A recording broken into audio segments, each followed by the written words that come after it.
দেশ কি আসলে স্বাধীন? আমার তো মনে হয় না স্বাধীন। আমরা কোনো স্বাধীন নাগরিক না। আমরা এখনো, আমার মনে হয় যে 1971 সালে যে দেশ স্বাধীন হয়েছে সেটা শুধু শেখ পরিবারের জন্য, আমাদের জন্য না। যদি আমরা স্বাধীন হতাম আসলেই, তাহলে আমরা আমাদের বাক স্বাধীনতা পেতাম।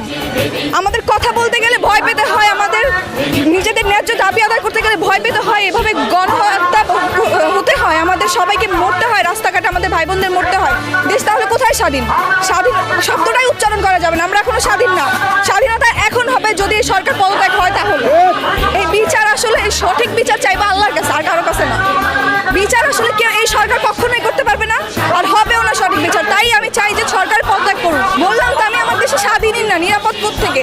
এই যে যেভাবে আমাদেরকে মারা হচ্ছে, এখনো দেখতেছি যে পুলিশ যেভাবে আমাদের সাথে অন্যায় করতেছে। আমরা মিছিল করলে, আমরা গিয়ে আন্দোলন করলে সেখানেও হস্তাহস্তি করা হচ্ছে, সবাইকে এভাবে ধরে নিয়ে যাওয়া